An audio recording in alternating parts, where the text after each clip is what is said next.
Have you ever had to fire or let go or remove your star player in the middle of a game? Listen, as a project manager, I've faced the exact situation. But here's the kicker. Sometimes it's not about individuals. I've had to pull the plug on entire projects that were months, and I do mean months in the making. What's the most gut-wrenching decision you have ever had to make in your professional career? And more importantly, how did you find the courage to follow through? In today's episode, I'm breaking down eight, I do mean eight of the toughest calls I've had to make in my decade as a project manager. And trust me, number six, we, this is that one right there that you are going to really want to pay attention to because it would definitely have you rethink everything you know about leadership. So stay tuned because these insights might just save your next project or career. You mind if I share a story with you? Family, when I got in this thing that I love, that I hope you fall in love with called project management, one of the things that I wasn't aware of was making tough decisions. See, one thing about making tough decisions is that a lot of people make choices when they're leading their projects and not make decisions. See, I made the decision to actually implement a particular solution. And what it was happening is that we had a go, no go call. And the main resource that we needed there to really confirm that, hey, the leader that was supposed to be there just didn't show up. I emailed the leader, I pinged the leader in chat, no responses. So we got on the call around midnight to get ready to implement the change. The team said, hey, are we a go? And I said, hey, I want to tell you this has been a great opportunity working with you guys. I'm super excited for what we're about to do, but I will inform you guys. Um, I'm making this decision based on the feedback I've received from you guys, the data that I looked at, because we didn't get an approval, even though I sent an email. I did, you guys recall the go, no go call. I just need to know, are you with me? And they said, yeah, we with you, Ed. So it was, I said, let's go. And they implemented the change. The change went amazingly well. And later, after the change ended, I got an email because I sent that email let them know. Leader responded to the email, said, hey, great job, Ed and team. And I was like, this is strange. So the leader reached out to me and said, hey, do you have a moment to chat? I was like, at first I was like, no, I really don't want to talk to you because when I needed you, you didn't show up there. But I put my pride, my emotions aside, and I said, absolutely. And one thing I will say, family, I'm glad I did. And a lot of times you're going to run into to stakeholders like this, where you're going to need to put your pride and emotions aside and have those tough conversations. Cause I needed to have this conversation with him. And so as soon as I talked with him, he was saying, hey, I want to commend you. He said, most project managers wouldn't have made the decision that you made. And I said, what are you talking about? He said, we put you in that position to make those tough decisions. Yes, I understand that you were looking for my sign off and everything, but you've done the same thing that I would have done. And, first of all, looked at the data, talked with the subject matter experts, had a go, no go call, put a plan A, B, and C in place, meaning that if it didn't go well, this was our plan A. If plan A didn't work, plan B. So I wanted to see how you were going to respond. I always had your back, had somebody else from my team on those calls, as you're aware of. And I just want to commend you for having the courage to do that. Why do I share that story with you? I share that story with you, family, because a lot of times you're hired to make these tough decisions. You're hired. This is why sometimes I would get irritated because I've been through tough decisions like this many times over and over. And what someone would do is they would come to you with a problem and never a proposed solution. Again, let me slow that down. It may have missed you. I said they will come to you with problem after problem after problem, but they will not give you a proposed solution. And when you're in this thing that I love, that I hope you fall in love with, called project management, you need to be able to come up with a solution, even if the solution makes no sense, because at least that leader knows that they don't have to do all the thinking for you. Now let's jump into point number one. Point number one, removing a key team member from a team member at mid project. What happened, family, is I had a senior developer on my team, and they were truly underperforming. And I had a rule. Uh, this is something that I've made up along the journey, is that I will give you 2 conversations and max 3 conversations one on one, not in front of the team. My goal is not to embarrass you in front of the team. And after that second, to maybe if we need to have that third conversation and I have not seen a change, and I see that you really just trying to manipulate the situation, I will take the next step in the escalation path, which would be talking to their direct manager. If I don't course correction from their manager, I'm skipping to the top of the level, meaning I'm going straight to the CIO or the CISO, depending on which type of project I'm leading. I don't have time to play. If you're going to play with that, with this project, I'm going to let you know how serious I am. And soon as the CIO or a CISO gets involved, the first thing they're going to ask me is, Ed, what did you do to try to first course correct this? I'll say I had 2 to 3 meetings with this individual. Here's the document notes that we discussed. I also sent an email information of what we agreed on and what the changes were going to be. After that, I went to their manager. Their manager wanted to create no sense of urgency and talk with the resource. So I came directly to you. Hey, Ed, thank you for your time. You may leave. And I just leave it at that. And next thing I know, I'll get another resource or we'll make it work. So family, I'm saying all that to say this. You want to do what? Documentation beats conversation. Have thorough documentation. So when you're making this difficult decision, that you can have the documentation to support you, not the emotions. Let's move on to point number 2, recommending project cancellation to stakeholders. One of the things you have to understand, sometimes when you're leading a project, especially in a predictive style, I'm not talking about adaptive where you can run a Scrum framework. I'm talking about a waterfall approach. Market conditions may change quickly and dramatically, and you may need to pivot. And if you have to pivot, this project that you're leading will probably not even make sense anymore. And you need to be able to document that properly and then start recommending how you're going to cancel this project so you can shift and make the proper decision in the best interest of the organization. Remember, as a project manager, when you're leading projects in the best interest of the organization, or basically the sponsor, which is a representation of the organization. Let's move on to point number 3, replacing a vendor mid-project. Oh man, let me tell you a short story about this. I don't know how many times this happened to me, and it had got to a point where I had to a vendor, and I knew it was going to jeopardize the entire project, but I had to replace its vendor. They weren't at delivering the product on time. The customer service was horrible. The account executive was not attending the meeting so we can get updates of where we're at so we can be aligned on both of our project schedules.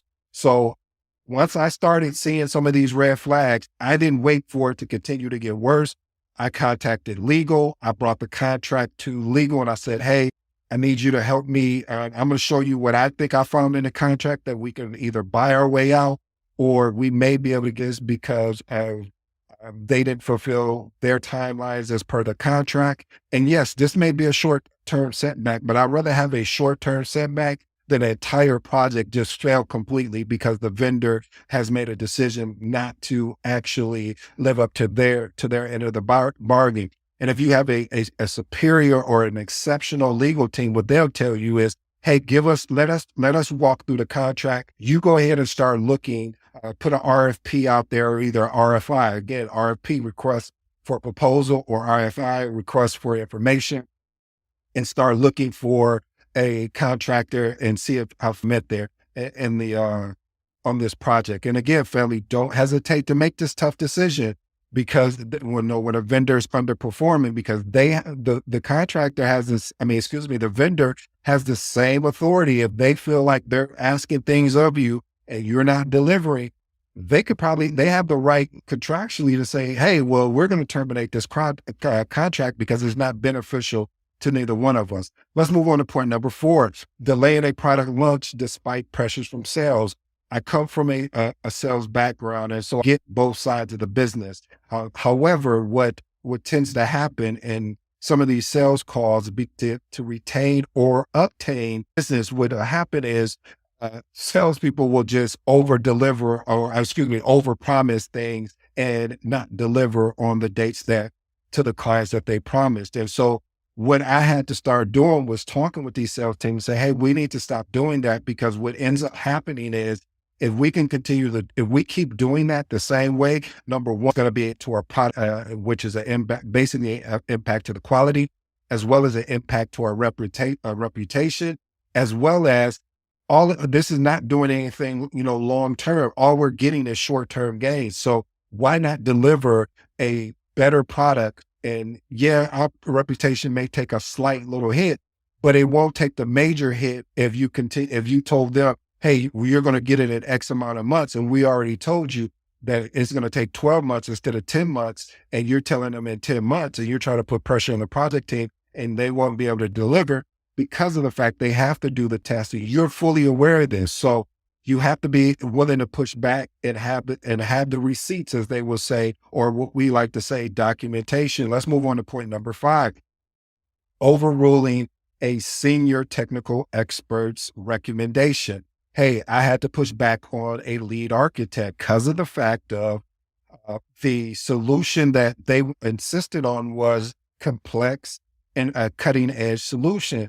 But I believe that that really wasn't necessary based on the scope that we had. So I basically started having intense discussions and having second opinions to figure out if what this lead architect was going with, or the decision that they've made, which one would be more stable and where we're currently at. We can always go back and renegotiate with the customer to build this cutting edge solution. But we need to meet the customer where they're at, and then eventually bring them up. And yeah, I'm gonna be honest, the lead architect didn't appreciate that. Again, I have to do what's in best interest of the organization, and I need to trust my judgment and not be afraid to challenge experts, even though they have more experience than me. They know the technology inside and out. However, I know what's best for the customer based on when we built out the scope, and the cutting edge solution was nowhere near the scope. Let's move on to point number 6. This is the one I really believe you should be waiting on, and that's revealing a major project setback to the executive team.